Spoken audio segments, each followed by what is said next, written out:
Good morning, world.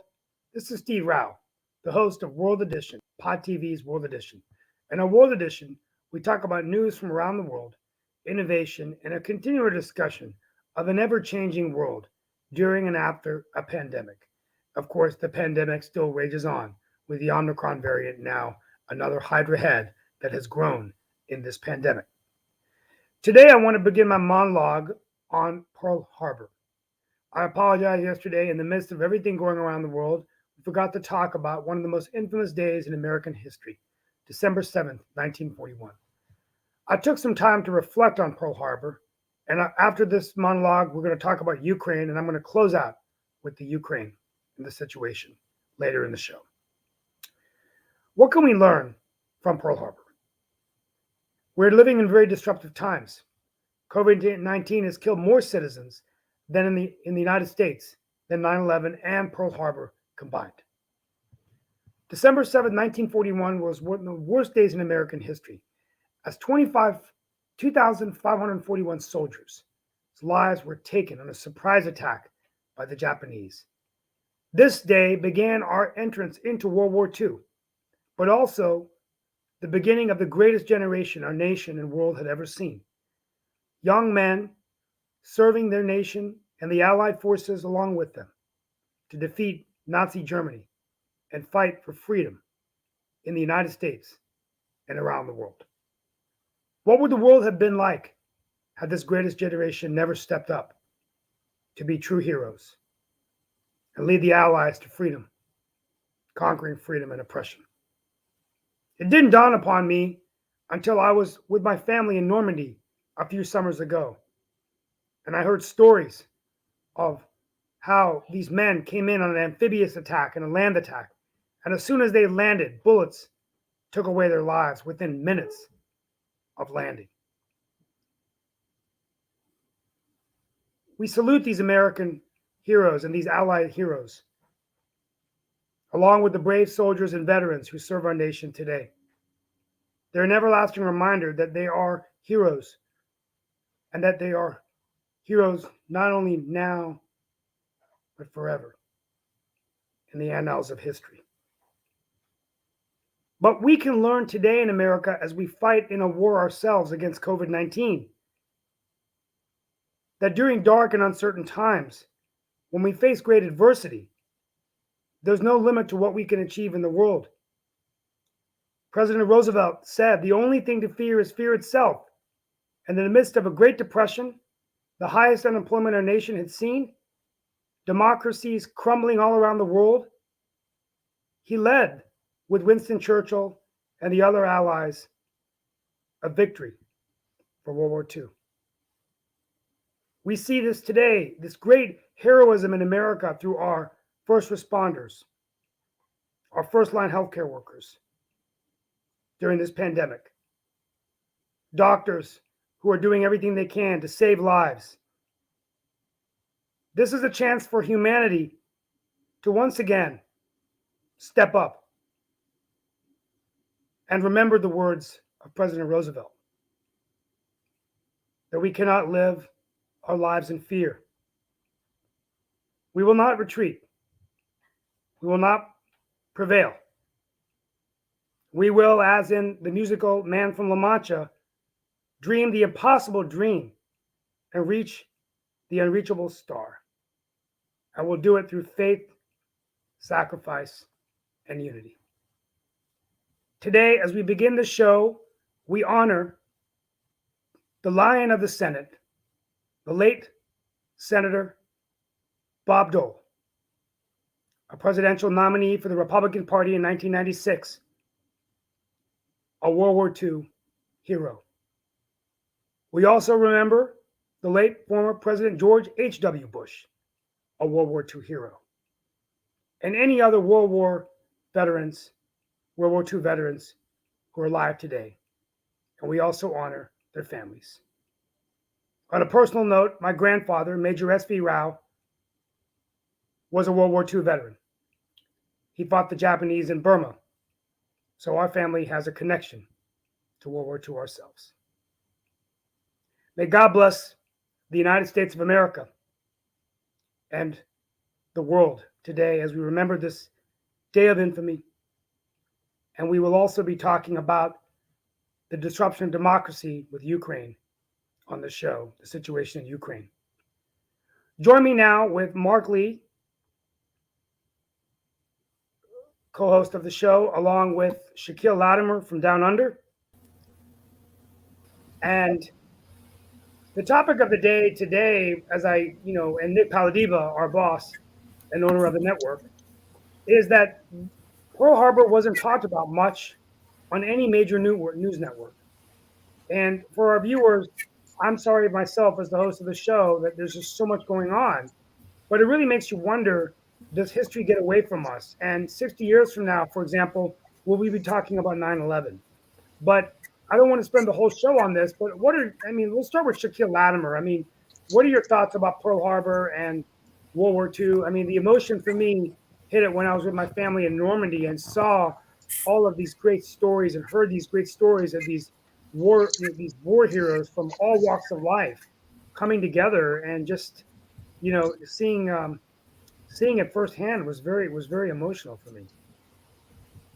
Well, obviously I wasn't alive when that happened, but I would say it's an interesting moment in history.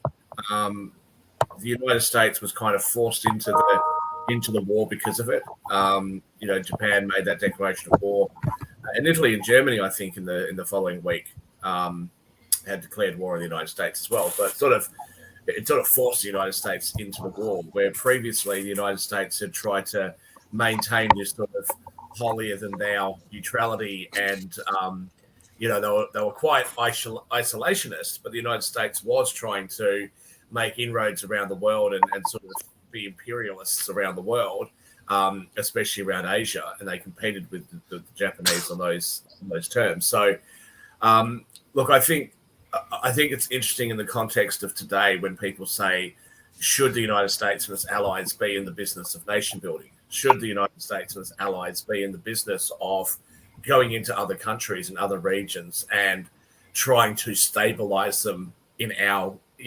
terms, trying to, force upon corrupt regimes, liberal democracy, and trying to, stabilize those regions?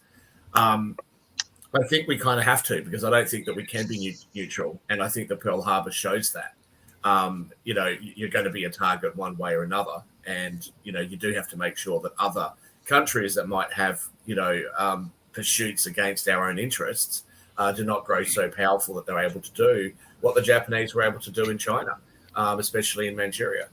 But, on that note, I don't think that too much blame should be put on the Japanese. I don't think that they should be, they should be criticized too harshly. I think that they were acting in a way that was consistent with how other nations that became world superpowers had behaved. And I think that the tribunals and the hearings that happened afterwards, led by some Australians, really showed that they weren't doing anything that was inconsistent with what the UK had done, with what the United States had done, with what France had done, to name a few. Yes. Yeah. Nick Paladiva, what are your thoughts about, I just want to get thoughts about this, December 7th, but today was our remembering Pearl Harbor.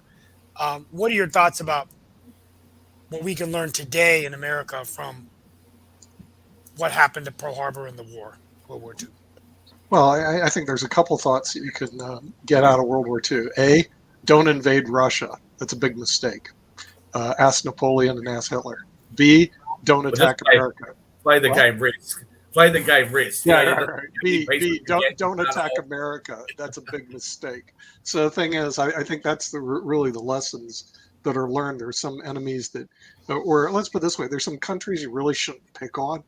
And as I tell my little dog, don't pick on the big dog, okay? Because the big dog bites. And that's the real lesson. There was a very good YouTube video on what happens if America entered the war on the German side. And I thought it was pretty well done. In other words, Japanese declares war on the United States, but Germany doesn't. And then they ally against England and the Commonwealth. It was a pretty well done video on YouTube. So It's hypothetical, obviously, but it's pretty interesting. But those are lessons. Now, in terms of historical lessons, Steve, yeah, 1,000 years from now, people may think of this like we think of the Battle of Hastings.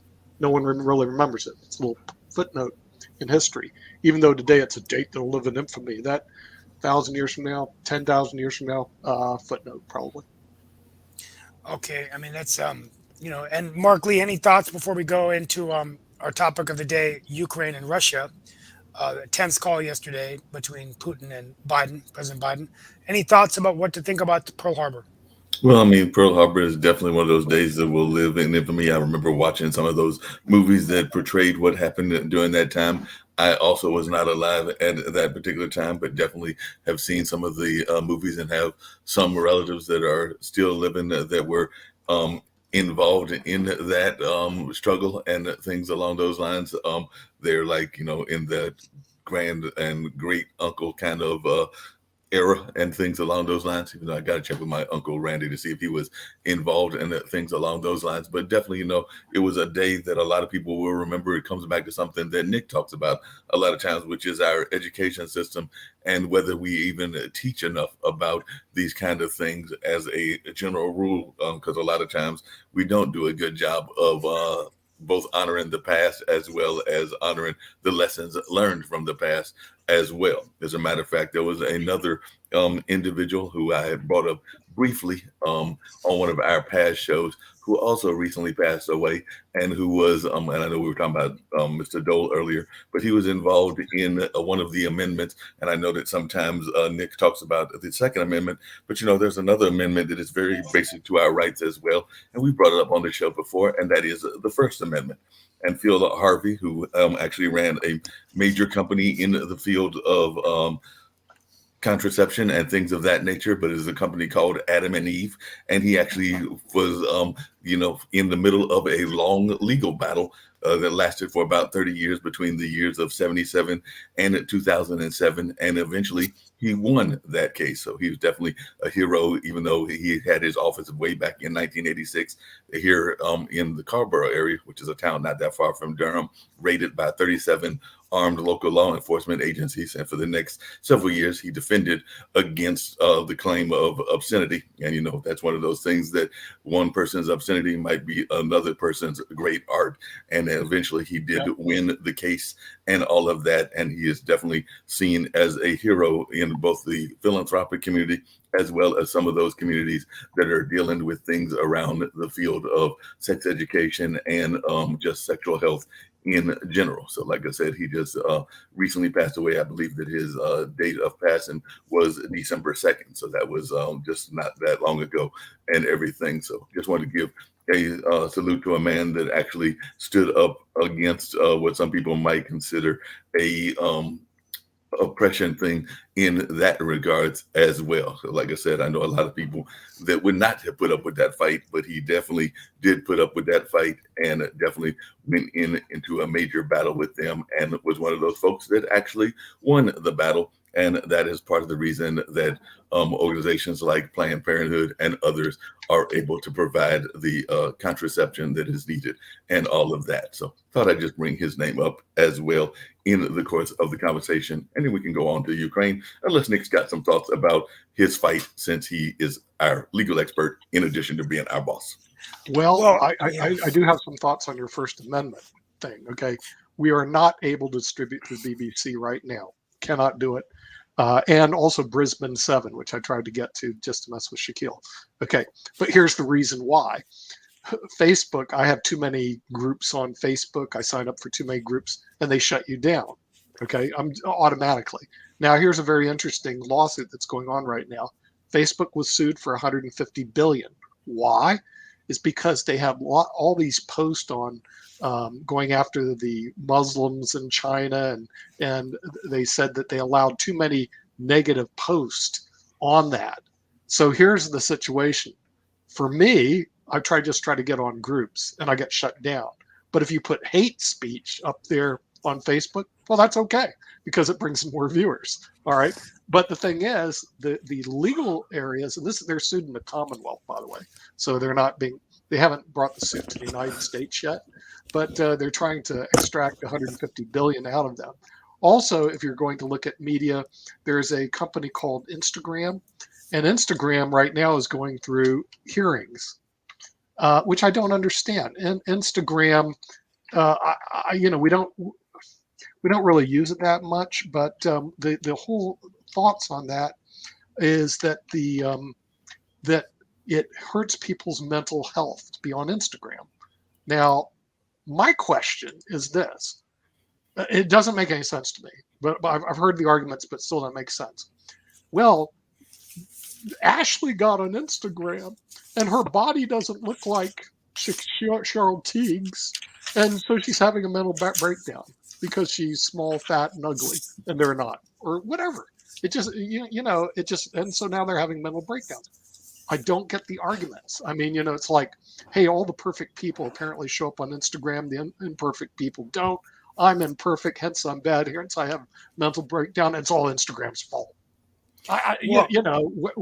What the heck is going on here? I think the fact. Well, let's anyway. We're gonna come back to that issue, but that's an interesting point. But I think it's the platforms allow that kind of behavior to happen, and there needs to be. Dude, if you don't like the behavior, don't get on the platform. Yeah, in other words, see, the thing is, whatever happened to self-responsibility? And if the kids do it, take away their bloody tablet. It's all of a sudden we're not responsible ourselves for listening to content. But Nick, are you saying that cyberbullying doesn't exist? Yeah, absolutely does not exist. Cyberbullying does not exist. That people actually be responsible for themselves. Okay. Hey, Mark, if you feel you're cyberbullied, here's what happened. Delete. Okay. I mean, the thing is, find the delete button. Cyberbullying does not exist. It's BS. The thing is, when somebody says now, if you're bullied in school, that's not BS. Okay. You go down the hall, some kid punches you out. That's not BS because you have to be at school. You don't need to be on Facebook. You don't need to be. On but Instagram. If you're gonna show up and let somebody cyberbully, and you haven't learned the delete button, I had one do it yesterday. They were saying the FU flip block. Yeah, but Nick, along those lines, you are definitely at a certain age level, and I agree with you that if you're a certain age level, that is something that happens. But younger people, and like I said, I've got 2 nephews, and I think that I can speak to what they have gone through and things along those lines. But I would love to hear from Steve, because Steve's got actually young kids now. I agree. Some of his kids might have experienced cyberbullying. So, Steve, what do you think? Does cyberbullying actually exist? I think it does. I know a young girl in middle school who is I know very well. I know her family, and there has been instances of social media kind of bullying, and I think I disagree with you, Nick. I think this is a different type of bullying. I think it's worse when you have an anonymous email or text sent, and it could be lies and absolute untruths, and you're exposed out there. Sure. Right. And I went through this myself as an adult. Where that could be defamation. Defamation is different. No, but a public official doesn't have defamation. But the thing is, it is bullying because it gets in your head and you're worrying about it. Sure. Imagine having to go through that as a young kid. This can be very psychological, because what happens is you start living in fear all the time. Fear. And so I think that there has to be policies in place by the institutions to not allow them to allow the kids to be accessing the devices or limiting these devices. Now, of course, they can do whatever they want. They do have policies. It's called parents could perhaps say you're not able to get on your devices, because if you don't get on the devices, then you don't do it. But I do believe that cyberbullying does exist. I've been a victim of it myself. It's very tough to get through. And if it bothered me, how would it not bother a 13 or 14-year-old? So you want the big tech companies to have a policy to deal with this. Who's going to be the arbiter of what constitutes bullying? Or is it just simply, if the political left thinks it's bullying, then it's bullying, it gets taken down. But if the political right doesn't think thinks it's bullying, what doesn't matter? But who's going to be the arbiter of it? We've already seen political biasness when it comes to cancel culture already. Okay, we've already seen that you can attack white people and say that they're horrible and they're all racist and they're all sexist and this and that. So who's going to be the arbiter? What's going to be the way to determine fairness and justice if you allow private enterprise to take over this part of it, rather than what is already laws to protect people? If you defame somebody that is a criminal offence, or it's certainly a civic action. There's all sorts of different things that you can do if somebody is using any form of communication to do something wrong to you. But somebody's saying, "I don't like you. I think you're a horrible person."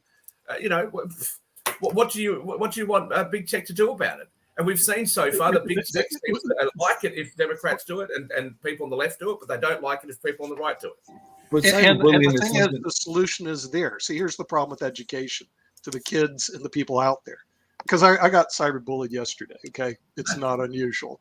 Okay, I got an F you, you're a liar, you're this, whatever the heck they said. Yeah, but that was just for me. Okay. Oh, that was from you. Yeah, that's true. Okay. But the thing is, there's a little button. Okay, this is called education. Listen carefully. There's a little button. It's called block. You make sure that that button is easily accessed. I do think Facebook, whoever it was, made that Messenger, whatever it was, had that little button. I pressed the button, ding, and guess what? I don't hear from that person again. This isn't rocket science. This isn't solving a big chess problem. This isn't becoming a PhD. This is you're making it too simple and everything. Because it is simple. No, it's not. Because cyberbullying involves a lot of tactics that is, and by the way, it is neither a left or a right thing, a Republican or Democrat thing. Everybody that I know admits that cyberbullying takes place across the board. It has nothing to do with race. It has nothing to do with class. It has nothing to do with even like the party differences. Because hold on a second. Part of cyberbullying is spreading lies and posting embarrassing photos of people and sending hurtful messages and even impersonating people. You're going to tell me that that's not cyberbullying, and that's the definition of cyberbullying. If you're gonna respond to something, respond to what I actually said. I didn't say that only people on one side of the political aisle bully people on the other side. What I said is, if you make the big tech companies responsible for determining who is being bullied and who is a bully, what we have seen so far is that they are extremely biased, and they are biased down political lines. Okay, so if it's a white kid who's accusing somebody else of being a bully, that white kid's probably not going to be protected. If it is a kid that is, a transgender or a person of color or one of these other victimized minorities, okay, then of course they've been bullied. That's what we have seen big tech do. So you would actually make them in charge of this rather than the normal legal process in charge of this? No. And see, this is the problem, Shaquille. People aren't responsible for their own lives, and I got news for them. They are. Okay, and so the thing is, here's how you do it. You press a button, delete. This is coming from who wants there to be a 90% tax rate and don't be a victim. Wealth and all that sort of stuff, because all these people can't be responsible for their own lives. I mean, of course, people that's the whole point. I'm not responsible. Make big tech. It's totally wrong. In other words, the thing is, the education is simple. I'm not asking him to get a PhD in physics. I'm not asking him to solve an SAT problem that's way too complicated. I'm asking them to press a block button, which I had to do yesterday because let's go back to talking about Ukraine and Russia today, because there was this this is for one more second. YouTube now has decided that they're not going to show the dislike count on videos. Why? Oh, because it might be depressing to content creators. If you produce something that's crap that nobody likes and people give you a whole lot of dislikes, it's a good way of knowing that you shouldn't produce that again. And it's a good way of saving me the time of having to watch it, because I can say this is rubbish. I'm not going to watch it because everyone hates it. Fantastic. Yeah. I mean, anyway. You got the Voice of Reason award. Oh, you got the Voice of Reason award. So let's go to the next topic. So yesterday, we're going to talk about other issues in the world, and then I'm going to begin with what would have been my monologue at a high level on Ukraine and Russia. And then I want to really spend a few minutes. I wish Sasha was here with us, but we could talk about it again tomorrow. But, tense call yesterday between wait. Speak of Biden. Wait. You spoke into the universe, and the universe has appeared. There he is. Oh, Sasha, you arrived for the topic of the day. The topic of the day is Ukraine. Sasha, you arrived for the topic of the day. Somebody's got their cell phone on. Okay, there we go. So, the topic of the day is Ukraine. And yesterday, pretty much President Biden has said that if Ukraine is invaded by Russia, that there will be retaliation from an economic sanctions perspective more than there was during the situation in Crimea. Now, here are my thoughts as I open it up for all of my panelists to talk about it. I'm going to play devil's advocate for a minute. So, if I were a foreign country like Russia or China, why would I feel like the United States is vulnerable, or I should not be afraid of their economic might, their military might, right? Because we still have the strongest economy in the world and the strongest military in the world, right? Well, here are my thoughts. Well, first of all, this country is more divided than it's ever been. We're very polarized. Other nations can see that. Uh, we've had insurrection on our democracy with, the riots in the Capitol. We have a former president that's been questioning election results, and this occurs in a lot of other dictatorships, but it's happening in America. And we've also, our nation, and I know Shaquille Latimer has talked about this with Afghanistan, we've had two failed wars, Afghanistan and Iraq. So, first of all, we are not looked upon as favorably in the world as, we may think we are, or at least in my opinion. Now, the other component we'll talk about today is what's motivating Putin to do this. Okay. Now, one motivation potentially could be that he wants to use nationalism to bring the Russian people together in a time when he wants to get their attention away from rising prices, right? Surging COVID cases, and an economy that's not doing very well, right? So what do? You bring up and saying, well, we're going to bring back the Ukraine into the former, into our nation because it was the former Soviet Union, right? Or he might be just calling a bluff and saying, look, I'm going to, tell them I'm going to do this, and then I'm going to, have them, they're going to back off, right? Now, President Biden is saying, wait, you do this? Most likely they're not going to invade because Americans don't want to have another war on our hands, never-ending war, right? And given the president we have in the White House, I doubt that's going to happen. But would sanctions work, right? We've tried this before with other autocracies. So my thing is, talking about chess, is this checkmate, Sasha? I mean, or is this foreign diplomacy, multilateral diplomacy being defined different from Russia and the United States? I'm going to start with Sasha Starr, since you're an immigrant from the former Soviet Union. Please, we'd love to hear your perspective on this, Sasha. You're on mute, Sasha. You're on mute. Really? I can do a lot of things, but I can't read lips. Yeah. Okay. So somebody unmuted me. Thanks. Okay. First of all, there is misconception that Russian and Ukrainian people are the same thing, essentially. It's not true. It's the same thing that you would say that Scotch people and Welsh people are the same, or Sweden and the Norway people, Swedes and Norwegians are the same. That's not true at all. They have a lot of similarities, but they're not the same.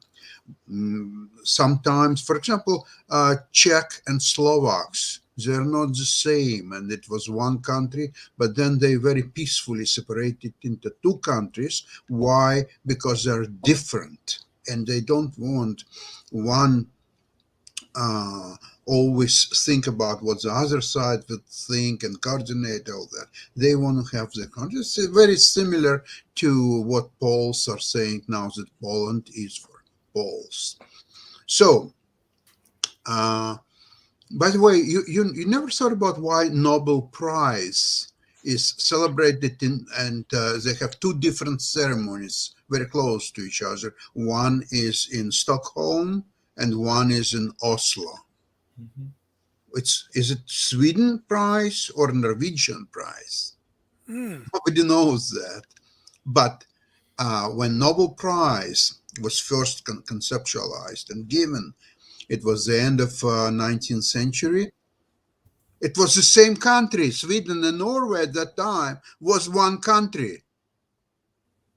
That's why they believe that they both have rights to a Nobel Prize. So one part of the ceremony is in Stockholm, another one is in Oslo. However, with Ukraine situation is that because it was for so many years part of Soviet Union, what Putin is scared of that if he would leave Ukraine alone, never invaded Donbass, annexed Crimea, Ukraine, with association with the West, primarily European Union, US, maybe become member of NATO, very quickly, in a matter of maybe 10, 20 years, it would become very prosperous country and left behind Soviet Union, former Soviet Union countries, including primarily Russia. So when Putin is saying that glorious Russia, we are great and so on, people would say, but how come in Ukraine life is much better than in Russia? Something is wrong because Russia is a very rich country. How come Ukraine is doing so much better? When in 1991 Soviet bloc ceased to exist, Poland was probably one of the poorest countries. Ukraine was much richer than Poland. So was, of course, Russia and many other countries of Soviet Union. And look at where is Poland today, and where is Ukraine, Russia, and all other countries are today. It's a huge difference. Poland has diversified economy. It's part of European Union. It's part of NATO. It's doing economically very, very well. Polish currency, zloty, is doing fantastically well against dollar and euro, and they don't want to join euro. They believe in their own currencies. They have complete control of, and they're doing extremely well. So, Sasha, thank you for that perspective, and that was very helpful to get your perspective about Ukraine and Russia. There's always this assumption made, particularly what we read, that there's just absolute similarities. Sakil Latimer, what are your thoughts about the point I made? And I would think, knowing you, that you agree with me that the U.S. position in the world has fallen among what others believe, and so you got the sense of, well, why not? Why not try to go against the U.S.? Do you think there's some truth to that with the wars that we've had, the failed exit in Afghanistan, which not so successful exit from Afghanistan, and also what's happening here in the U.S.? Well, it's a failed exit. Not only is it a failed exit, it's one that continues to be a failure. There are still Americans, as well as allies, but there are still Americans in Afghanistan. Mm-hmm. Like, what is the excuse for this?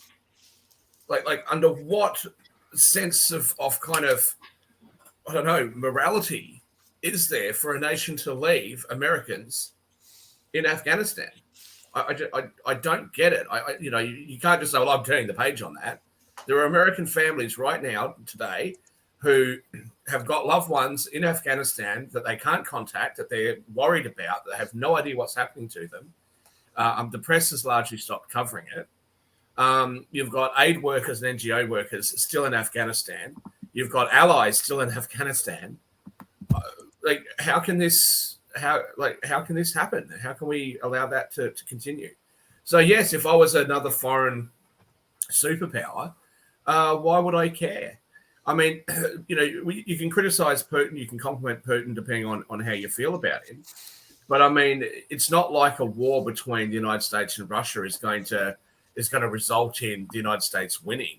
I mean, one thing about Russia is that they're difficult to conquer, so to speak. You're never going to be able to make any inroads there.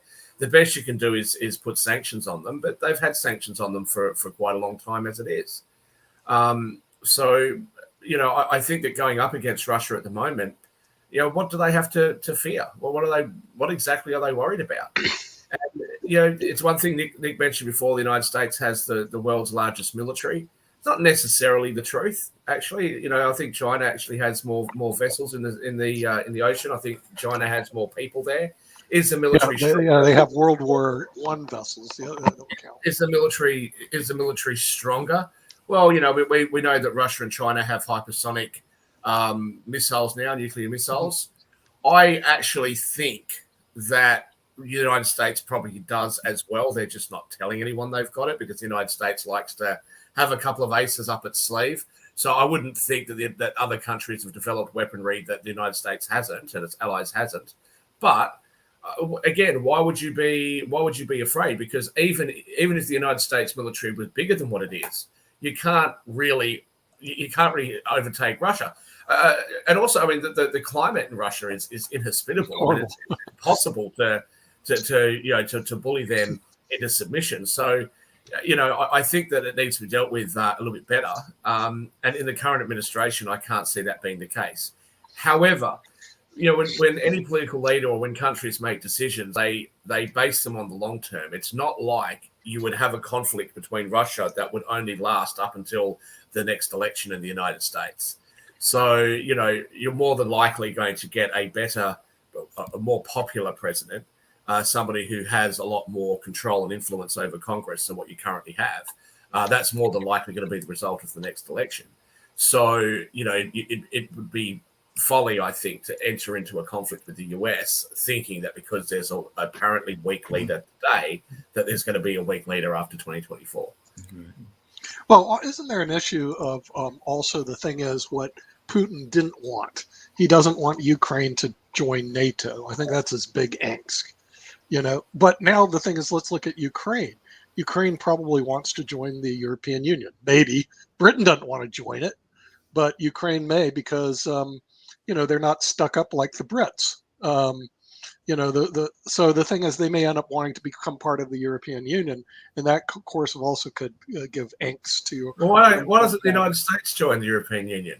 Okay, because we're the world's largest economy. We don't need to join anything, Shaquille. Yeah, no.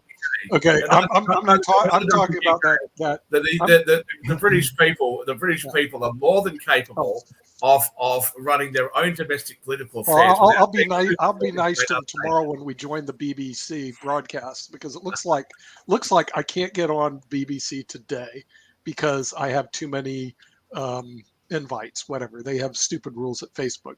But by tomorrow, it usually cleans up and we'll be on the BBC. Then I'll be nice to the Brits. But right now, we're not on the BBC. So I don't really care about the Brits. So what is the answer then from a U.S. foreign policy perspective? I mean, what do we do now? I mean, is this just we just continue to let the situation play out? And I guess where we're most likely headed is probably sanctions. Or do you think Putin's calling a bluff and that he's not going to invade the Ukraine? He's probably won't invade the Ukraine. But the real question is, what is the Ukraine going to do? In other words, if they think we're going to mobilize our men, and see, this is the problem with Afghanistan. Okay, the Afghanis, we're not going to fight. Let the U.S. fight our battles.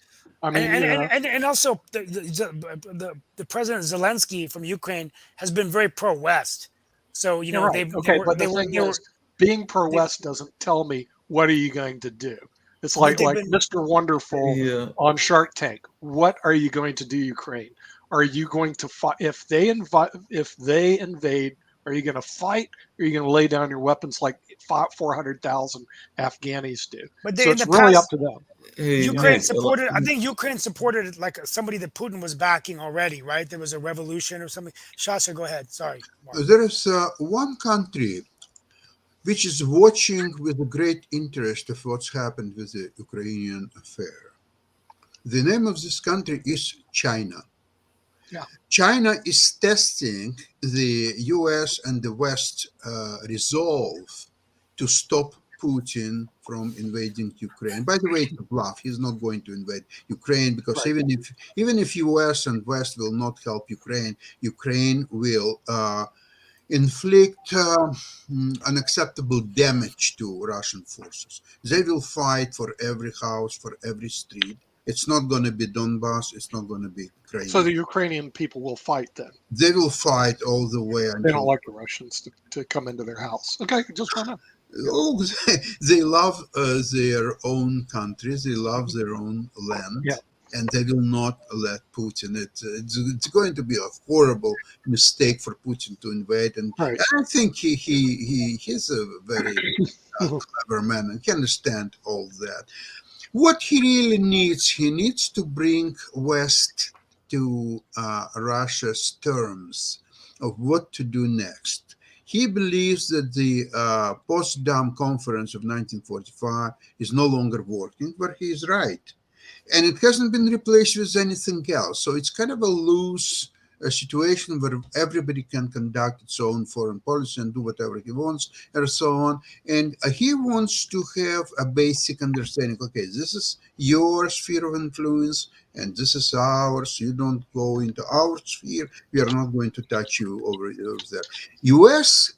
Until recently had a policy. There is no such thing as sphere of influence. All world is U.S. influence. There is no need to have separate zones or so on. However, that policy is not sustainable at present time, and I think U.S. realizes it.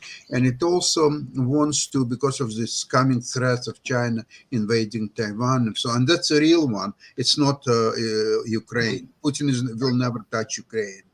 But China, they want to do it peacefully. Actually, they want Taiwan to ask China for permission to join mainland and become one country as it used to be, or so on.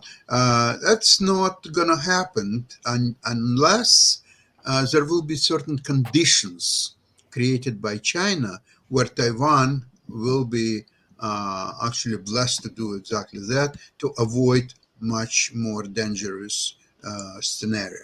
And the United States could give more military aid to the Ukraine, right? And there's also been criticism that Russia has been providing all kinds of disinformation, about what's been going on. So I think at the end of the day, it's just I think to U.S. interest is much more important what's happened with China and Taiwan than Ukraine and Russia. Ukraine is capable to fight Russia, of course, with help from U.S. and Western countries. Yeah. It will do even much better, and also it will give an example to China as what U.S. means when helping its friends. So it's supply military, it's helping each and every way. There are a lot of things that we don't know, but I just by accident I came across the fact that U.S. B-1 and B-2 bombers are already flying on a Black Sea, targeting Crimean bases of Russians. And not only that, they provide actually aiming devices for other techniques, including airplanes and rockets and so on. So Russia can see now that this is a little bit more serious than they thought it would be. And this is a great message. In fact, with strength, you have a good chance to avoid the unnecessary war.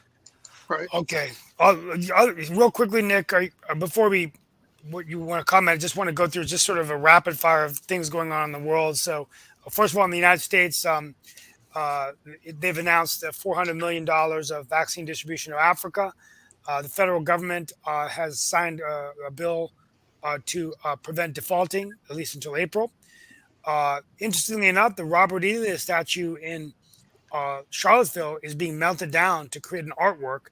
And for those of you around the world watching, that was where the Shaquille is shaking his head. So Shaquille will get your response on that.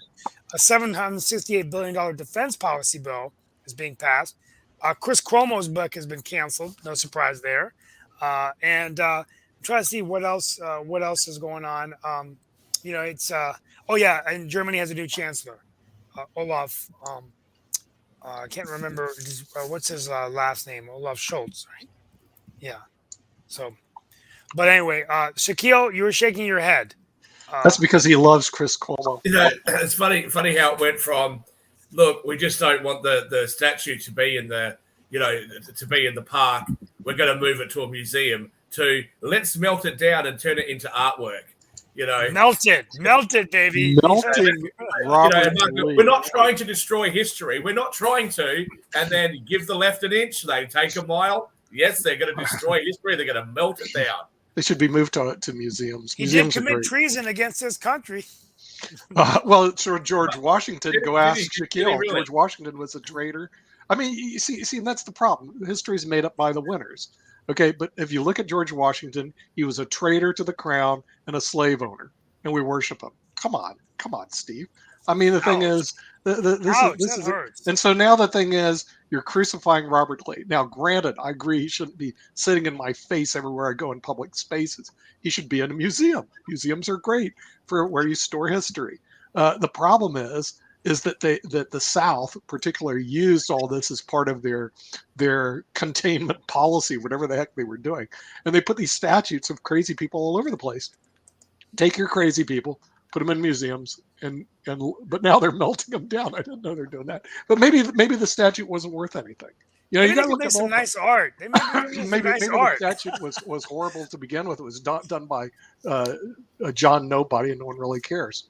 But I don't know. That's what I would do, and someday they will do it. We do have some important issues around the world, besides the fact that Facebook got sued for $150 billion in the Commonwealth nations. That's your nation, Shaquille. And the BBC were not broadcasting today, but we might be on as early as Modern Investing this afternoon. I hope the show's going to go on because I need to go check where the stock market is. So maybe we can get an update from Sasha, because I know he sits there and watches the market all the time. With this Ukraine-U.S. thing, how are the markets doing right now? What's interesting here is that with all this worries about Omicron stuff, and market tanked in one day, 900 points, and then had some further losses. And then now that most of the people think that this is actually not so dangerous. And today, Pfizer chairman said that the booster just protects 100% from, well, I wouldn't say 100%, but close to it, protects from this Omicron. But before you do booster, you have to do 2 other vaccines. So people who didn't have the other vaccines, for them, booster is absolutely meaningless. So I don't know how they're going to navigate through all that. But so the stock market very quickly returned to where it was day before the Omicron stuff. That's quite interesting. So what's next? Well, inflation worries are still there. The interest rates could be hiked in spring, probably. But the earnings are fabulous, so the market is marching in. And I think this mini recession, if you want to call it, it's a 2 weeks recession. Let's put it this way, is probably most likely over. But a lot of people, I must tell you, investors were separated with their money because they were very substantial moves, especially on many Nasdaq stocks on the way down. So many people got margin calls, had to liquidate. Tax selling contributed somewhat to that. So now it's all over, but people cannot buy the stocks that they were forced to sell because they moved them quickly, much higher, so quickly. So people didn't have even a moment to say, okay, let me buy back this stock or that. It moved up 10% in almost 2 days. Good. But we'll check that out on Modern Investing. Can we do a quick commercial break? Before the quick commercial break, I was just going to ask you something about Chris Cuomo, because you mentioned the fact that he is got his book canceled and everything. But it looks like he's going to do something that a lot of people do when they get laid off and everything. So it looks like those fine folks at that particular network are about to have to possibly pay him a lot of money because he's set to sue the network, and they're saying that he might collect something like $18 million to cover what's left on his contract after they went back and forth. So do you think that he's going to actually get that? They're saying that he might get somewhere between $18 to $20 million. He might be spending, well, now that he's been attacked for sexual harassment allegations, we don't know what's going on there. We don't rebroadcast through the Communist News Network, otherwise known as CNN, but we will take a commercial break.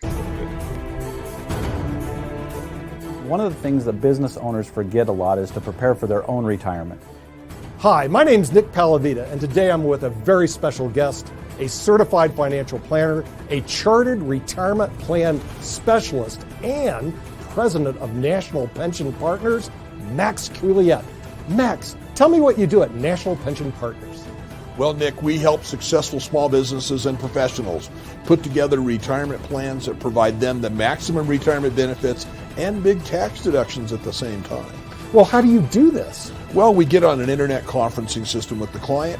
We review their goals, what they want to accomplish, and then put together strategies to help them in implementing a retirement plan that benefits them, not everybody else. Well, that sounds really good, but how much does this cost? Well, it's really not bad because the first consultation is free. That allows us to go through and discover whether this strategy works for that business and for you as the business owner, and helping you maximize your retirement. Well, Max, how do we get this free appointment? It's really pretty simple, Nick. You can either go to our website below or call us at 877-252-1692, and then we can set up a time with either myself, Nick, or one of our other retirement plan specialists, another CPA or advisor in the office, to go over this with you and make sure it fits for you. Hi, my name is Lewis Haupt. I work with National Pension Partners, and I work with businesses to allow them to put the maximum away that they can for themselves and to save taxes. Hi, I'm Brad Coyle, and I'm the brokerage manager at National Pension Partners. We're always analyzing plan fund choices in order to ensure the participant's success. If you want more information on how we can help you and your business put more money away in a retirement plan than you ever thought possible, contact us at the website below or call us at 877-252. What an amazing ad. Great job, Nick. That was impressive. And Nick has disappeared, but that was an impressive ad. And hopefully he'll come back and tell us how he made it. Apparently we're going to have 2 more ads appearing on the Robin Joy show later today because she went out and actually secured some of those. So that's a great thing as well. Hey, Sasha, I did have a quick question for you. And it was based on something that we were talking about earlier, which is sanctions. Because I know that a lot of times, and I also agree that there have been many failed wars. This is the ones y'all mentioned weren't the only ones. Some people might argue that Vietnam was a failed war and that we left soldiers back behind that area. But when I think of sanctions, I think of apartheid. And it took them a long time to even those sanctions to work, like in some cases, maybe some people might say decades, but definitely years and everything. So even if we tried to implement sanctions, wouldn't that be a very long investment of time? And would it be even worth doing it? Because whenever I think of sanctions, they're not like an immediate return on that investment, if you want to consider it an investment as a strategy and things along those lines. So I'm thinking that even if we tried to impose sanctions on either Russia or on or the former Soviet Union, or if we tried to impose them on China, it would take forever for those to be effective and efficient. So just wanted your thoughts on that, Sasha, and maybe Shaquille as well. I don't know, maybe in ideal world, sanctions actually could work, but we don't live in ideal world. So first of all, it's very difficult to organize all countries to do exactly the same sanctions against either Russia or China or something else. It is very, very difficult. Number 2, what is the purpose of sanctions? Are you going to punish leaders of the country, like with Russia or China, or you want to punish all country? You want to punish all population of that country? It's not working simply because the top people in each country against which sanctions are implemented, they will have enough resources to not even notice those sanctions. It's at the best, the population will suffer as a result of this sanction. I'm not sure about China, but against Russia, some sanctions were quite successful when they were implemented against certain individuals, so-called Putin's friends. And I even heard interview in Russian with one of this so-called oligarch who had the fantastic yacht on the south of France.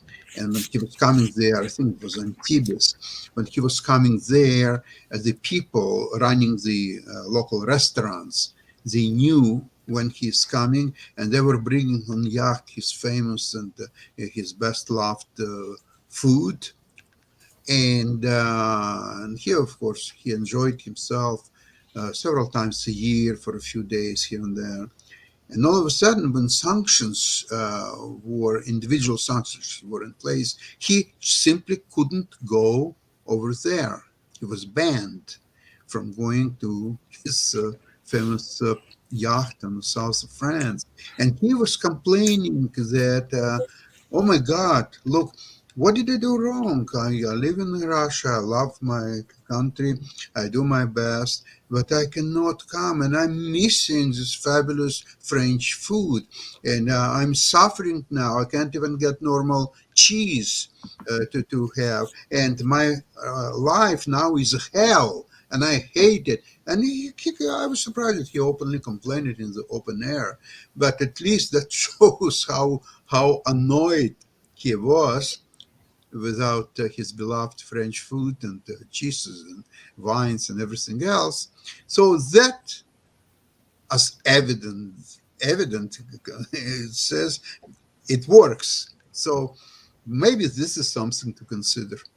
I mean, maybe. And I know that Steve's got to get ready to close out everything, so I'm going to turn it back over to him. But one of the things I was going to bring up, and I don't know if Shaquille wants to try to tackle it real quickly, is there seems to be a form of quiet imperialism. Maybe we'll touch on it tomorrow and everything, because a lot of times we talk about imperialism and the European imperialism, but I would argue that China is doing a new form of imperialism, and what they're doing is they're basically buying up land, and they're buying it up all over the world. They're even buying up property in the United States, and therefore, aren't they really, in their own way, taking over the world and doing their own version of imperialism? I don't know if you've got any thoughts about that and everything, but I'd love to know your thoughts, and maybe we can bring it up tomorrow, since I know we're heading toward the end of the show. But any thoughts, Shaquille, before we toss it to Steve?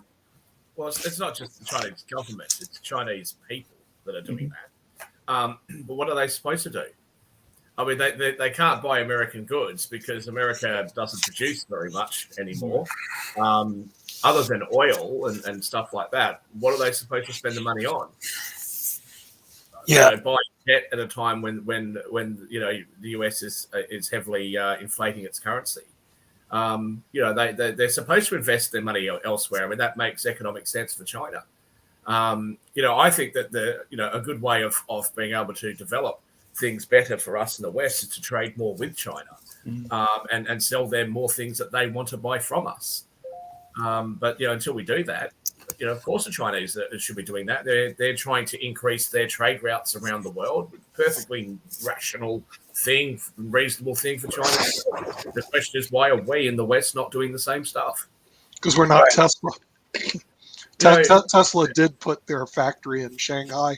Elon Musk sucks up to China, and manufacturers things over there. Yeah, well, General Motors and Ford don't. American manufacturing is not that substantially higher than China. The cost in China, American manufacturing could come back, but you want to have a $400 an hour minimum wage probably by the end of next year.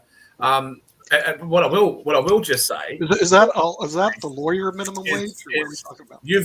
You've got this $5 trillion human infrastructure plan. What's China spending $3 trillion on? Oh, that's right, the Belt and Road Initiative.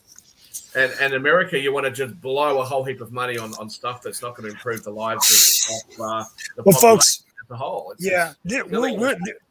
We're going to talk about these issues on tomorrow's show, and then Friday we'll be live from PBS Carolina. I'll have to leave a little bit early on Friday, but we will have a special guest before I do my closeout.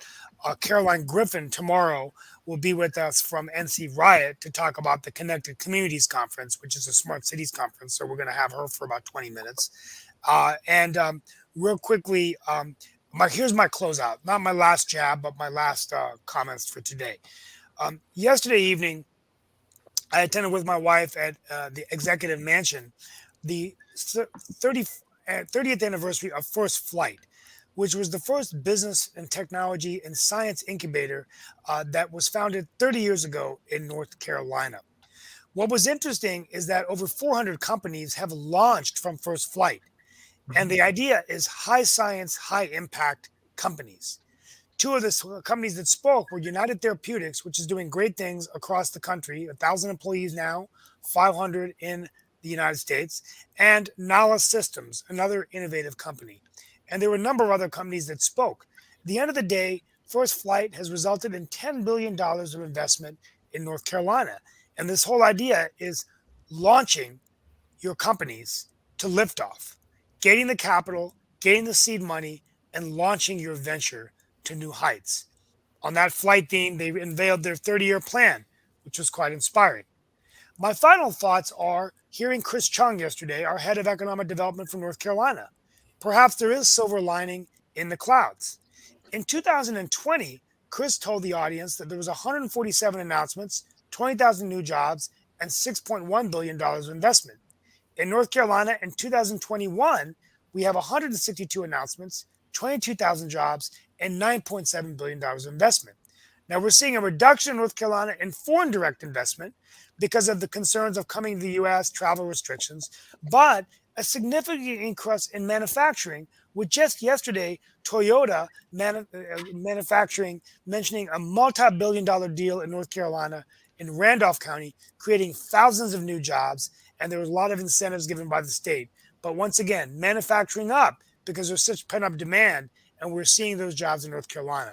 This is good news for North Carolina, the ninth largest state in the union. Perhaps better days are ahead in the United States economy, which will be good for the rest of the world.